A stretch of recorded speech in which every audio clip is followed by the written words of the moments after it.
parliamentary candidate in Harrow West.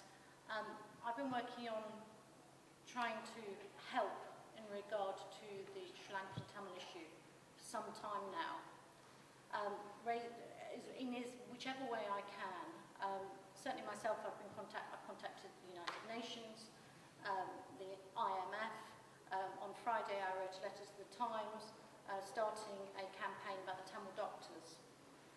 What I'm trying to do, my strategy as far as my particular work trying to help is short and medium term, short and long term. My short term issue is obviously a humanitarian issue, and the more human stories we can bring to this, the more we can keep it in the media, and that's so important.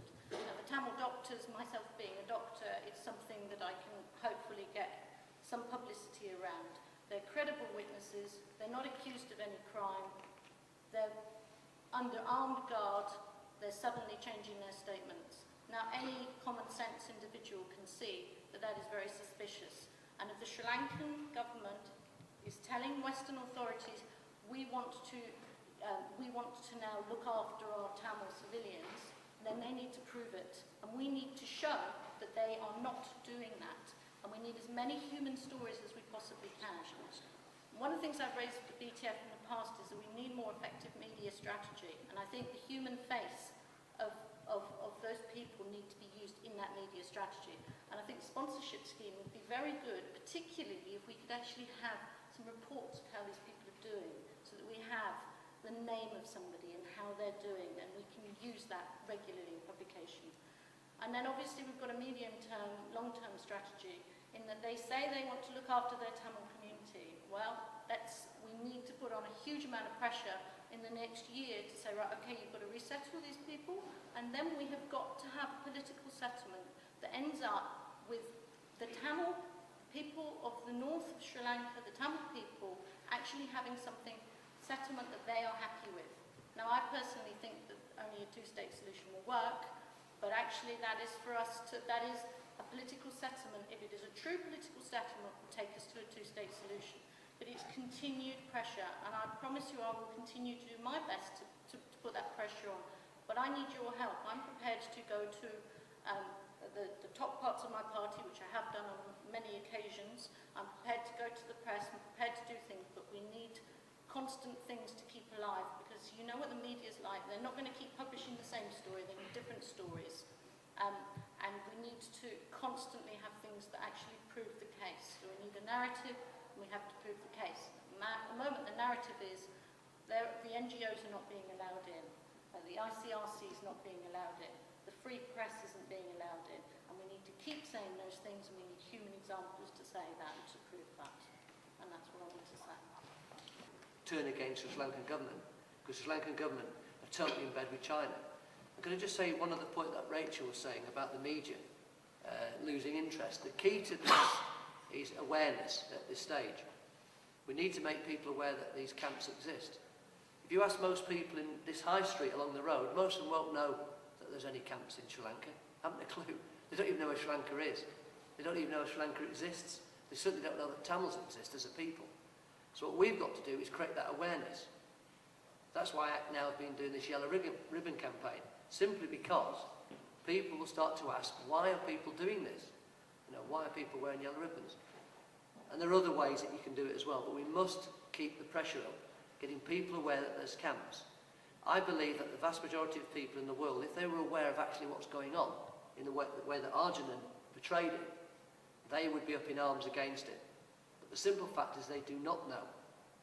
And it's everybody's duty here, and all those people that are not here today, to work hard to make people aware. And it's not enough for the Tamil community to talk amongst itself. That's not going to work. You know, if the Tamils made up 30 million of the 60 million in Britain, that would be fine. You could do something about it. But Tamils don't represent a massive majority, a tiny minority in this country. So you need to convert everybody else. And the way to convert them is just simply telling the truth. So that's why we need to keep going on about awareness. Keep telling your friends, keep telling your neighbours that these camps exist.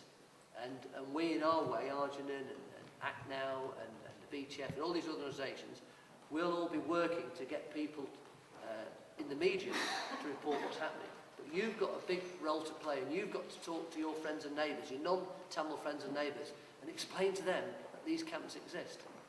And if we don't do that, we've got a small window, and I'll just widen it, final point. We have a small window of opportunity, possibly a year or so, while the camps exist, to portray the Sri Lankan government in a bad light. Okay? Once those camps close, it's going to be much harder to portray the Sri Lankan government in a poor light.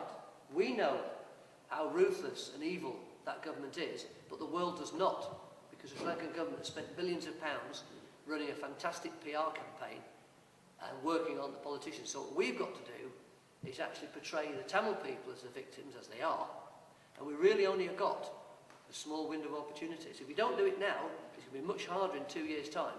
Once there's no camps there, people won't want to listen to Tamil complaints, because they say, what's the problem? I'm Dr. Rachel Joyce. I'm the parliamentary candidate in Harrow West for the Conservative Party. For some time now, I've been working to try and find a solution for the Tamil people in Sri Lanka. This included when the conflict was on, and since the conflict has ended, to try and find a solution from 2 points of view. One is the humanitarian solution, and the other one is a long-term political solution for the people of Sri Lanka.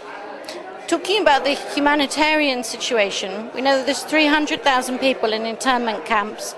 They're not able to move freely. We hear terrible stories about diarrhea, terrible illnesses, and the death rate is incredibly high.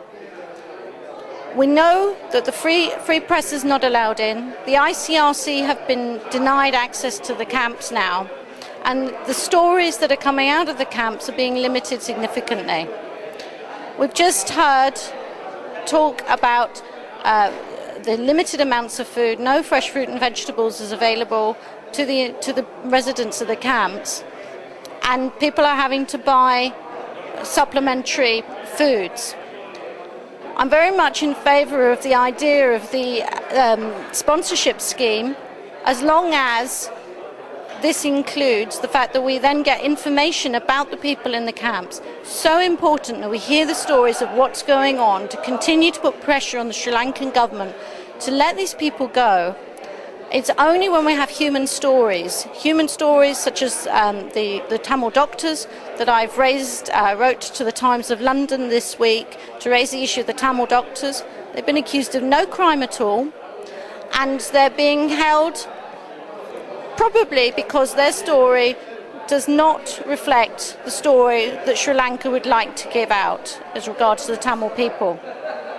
But the Sri Lankan government need to understand that if they want a long-term solution with peace and be part of the international community, then the festering problem that they've got of not accepting part of their population, not allowing them to go return to their homes, not allowing the orphan children to be looked after by their relatives, this is not the way that a country who wants to be part of the international community can continue to behave.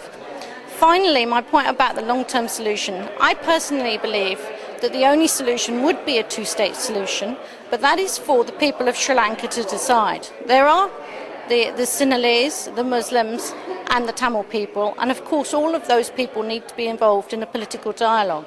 At the end of the day, the problems of Sri Lanka and bringing Sri Lanka back into the fold of the international community is not going to be settled until the aspirations of all the people, including the Tamil people of Sri Lanka, are settled. And I urge the Sri Lankan government to deal with those two issues, the humanitarian issue and the political settlement, as soon as possible, and to recognise that if it wants to return to the fold of an internationally acceptable country where people want to go on holiday, where people want to trade, then they should take heed and pay and agree to let these people go and to develop a solution. Thank you.